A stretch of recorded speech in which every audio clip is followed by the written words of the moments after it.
Greetings, I'm Teresa, 40 years old. Recently, my father-in-law Gregory passed away, and it was heartbreaking.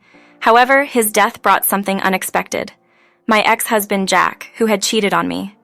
Let me take you back to when Jack and I first met on a dating app. As a college student, I was looking for some fun, tired of being stuck in my dorm. Jack, 2 years older and a working man, and I matched. After a few dates, we decided to go to a bar, ended up drinking a lot, and found ourselves at his place. Third month, I missed a period, and the fear of pregnancy set in. Multiple positive tests later, I told Jack, who surprisingly agreed to help raise the child. Over the next few months, Jack transformed into a caring and gentle man, making me fall in love with him. I proposed, and he said yes without hesitation. When I informed my family, who were always overprotective, they were not happy about the wedding or pregnancy.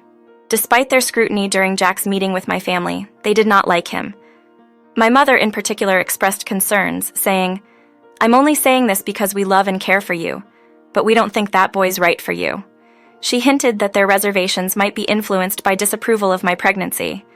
Of course, we're not exactly excited that you're expecting a baby at the age of 17. Goodness gracious. Nevertheless, after talking it over, we agreed that it's your body and your choice. We won't meddle with your pregnancy, but we're worried that this guy might not be the best match for you. I'm grateful for your support during the pregnancy.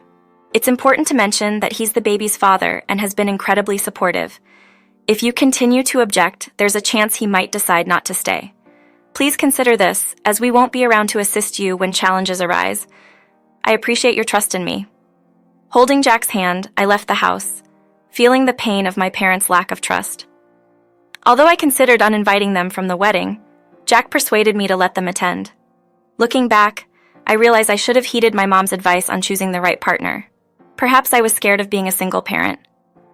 The wedding went smoothly, thanks to Jack's parents who were supportive and made everything easier for me. When the time came to have my baby, it was a joyful moment as I welcomed a lovely baby boy. Jack took charge of childcare while I completed my college studies.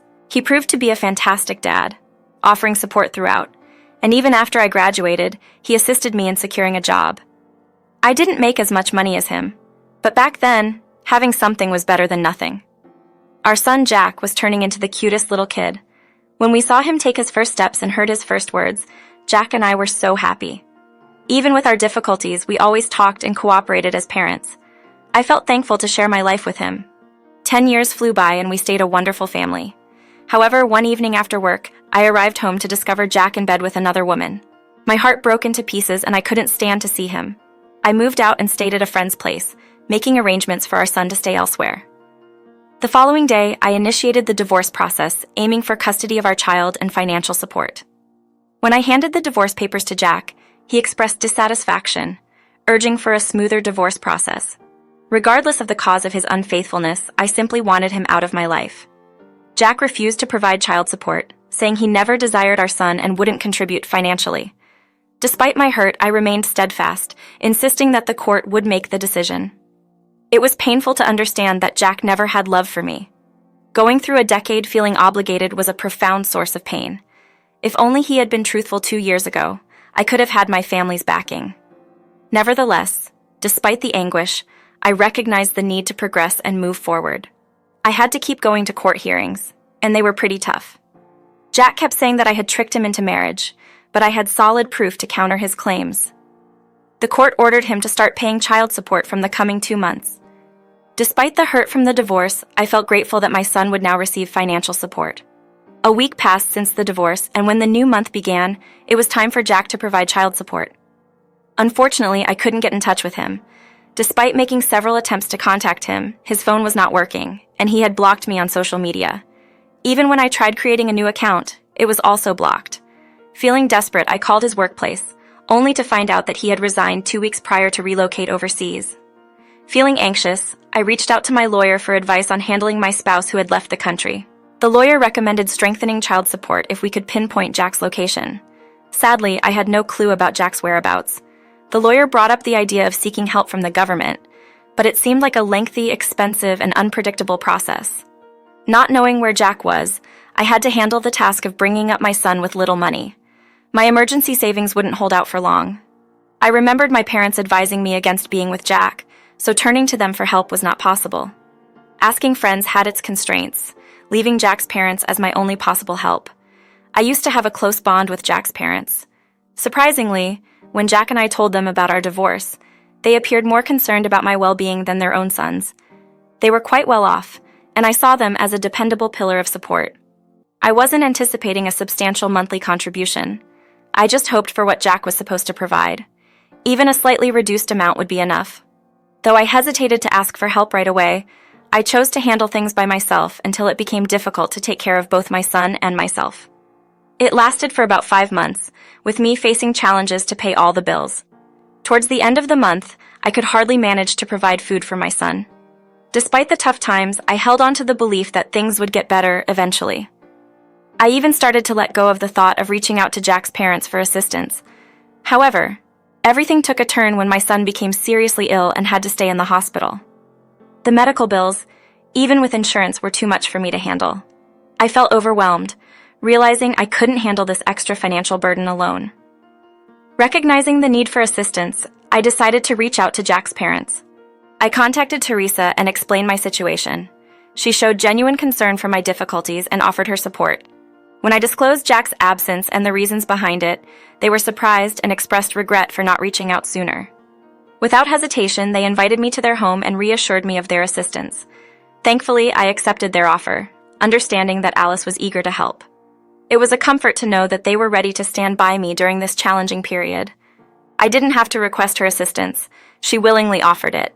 A sense of relief washed over me, and once my tears settled, I swiftly packed a small suitcase for both my son and myself. We went to Alice and Gregory's house, where Alice welcomed us with friendly hugs at the entrance. Gregory warmly welcomed us, inviting us to join him with enthusiasm. As we gathered for lunch, we chatted casually, ensuring my son felt included and shielded from inappropriate topics. After our meal, my son happily went off to play, leaving the three of us to delve into the happenings of the past 5 months. They shared their frustration over Jack's departure and their disappointment upon discovering his affair.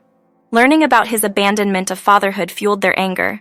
Additionally, they expressed upset with me for not reaching out earlier, and I admitted my mistake.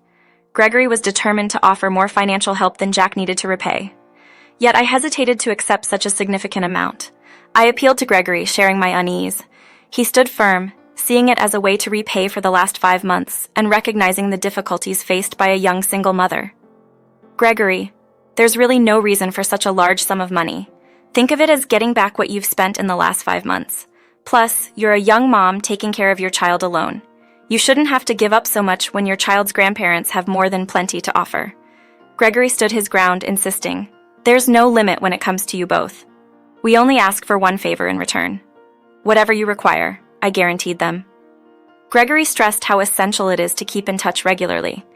They requested me to commit that if I ever required assistance, no matter what it was, I should reach out to them. I gladly gave my word, and they comforted me, saying, "We don't want either of you facing difficulties. Thank you for joining us. We're really happy to be more connected with our grandchildren. Things have been going well lately, and I've come to understand the importance of having enough money. Back when I was married to Jack, we faced financial difficulties, barely making ends meet. But now, having more financial stability has enabled me to give my son many chances. Years passed, and my son blossomed into a fantastic individual, forming a strong bond with his grandparents. Every weekend, we cherished family outings, creating lasting memories. Our lives flourished, thanks not only to the unwavering support of Gregory and Alice, but also to my improved job situation. About 5 years after Jack's departure, my son entered the workforce. Regrettably, 5 years after Jack left us, Gregory's health took a hit. He experienced a stroke, but swift medical attention led to his recovery. Determined to organize his affairs, Gregory began updating his will, and I lent a helping hand. A few 3 months after my son celebrated his 16th birthday, a sad event unfolded. Gregory had a heart attack and left us before assistance could reach him. It was a crushing blow, realizing that had we noticed the signs just 5 minutes earlier, he might still be with us. The funeral happened a week later, and we slowly shared the heartbreaking news with Gregory and Alice's extended family. Alice was profoundly impacted, prompting my son and me to handle nearly everything. We gladly took on the responsibility, considering it the least we could do. The funeral was a serious event, attended by a significant number of people. It was consoling to witness the heartfelt expressions of love for Gregory, and seeing Alice smile again after reconnecting with her dear ones was uplifting. While my son and I were mostly unknown to those in attendance, we appreciated the encouragement and affection that enveloped us throughout this challenging period. A week afterwards, we all met up at Alice's house to go through Gregory's will. I don't know how Jack got wind of it, but he showed up unexpectedly at the front door. I was the one who answered, and seeing him there made my stomach drop. At that instant, a flood of emotions hit me: anger, frustration, shock, and disbelief. My feelings took over, and I couldn't find the words to say anything. Jack barely noticed me as he walked past and went into the house. After collecting myself, I closed the door firmly and quickly approached him. In the living room, Alice gasped in surprise when she saw Jack standing there, appearing unaffected, while Alice looked pale. I decided to address the situation, asking, "Why are you here? Last I heard, they're no longer your in-laws. It's not your concern. You're the one who left, broke ties with your parents, and now you're showing up for your inheritance? That's even more troubling." Jack responded, "Fine, I'm here to claim what's rightfully mine. But seriously, you disappeared for the last 8 years, leaving me to raise our kid on my own. You didn't even bother to check on your folks, and now you're only back for the inheritance. What's going on with you?" I countered, "Why worry about me? I'm still getting my rightful share, and your words won't change that. By the way, Mom, can I see the will?" Jack strongly asserted, "What about the stuff Dad said he'd leave for me? He promised I'd get half of everything he owns. I just want to check if he actually did that and when I can expect to receive it." After examining the will, I found that Jack wasn't mentioned in it at all. Gregory chose to communicate through a letter. Jack's reaction to this information was one of frustration, and I couldn't help but feel a certain level of contentment as I observed his indifferent expression transform into anger. I was well aware of the contents of that letter. I assisted Gregory in crafting a letter that conveyed his feelings of letdown and frustration with Jack. In the message, Gregory shared his dedication to shaping Jack into a more virtuous individual, highlighting the importance of loyalty and accountability. He also detailed the support he provided to me and my son after Jack departed. He explained that he wanted to split his belongings into 3 portions for Jack, Alice, and our son. However, since Jack wasn't there, he planned to allocate Jack's share for us and give the remaining part to a charity supporting single mothers. As I observed Jack's growing irritation, I struggled to hold back a chuckle. Jack's face turned red, showing his frustration. I found it amusing that he thought he would inherit something from his dad, Gregory. Gregory, a principled man, made sure everyone took responsibility for their actions, and he had dealt with Jack's mistakes appropriately. It felt a bit discouraging to find out that Gregory changed his will because he understood Jack so well, anticipating that Jack would come back only for the inheritance. When Jack came towards me in anger, blaming me for talking to Gregory, I assured him that I hadn't influenced Gregory's choices. I emphasized that Jack was accountable for his own deeds, and Gregory deliberately left him out of the will. Despite Jack's threat to challenge his father's will, I stood my ground, maintaining that I had no part in those choices. I will rightfully get what belongs to me. Feel free to proceed. I have solid proof that you broke court rules by leaving the country. I also have evidence that Gregory used money from your inheritance share to support his child. If you decide to oppose me, you could incur fines or, even worse, land in jail. Jack, please keep quiet. If you're done, I politely request you to leave. You've taken everything from me, but it's your own actions. Depart or I'll get the police involved.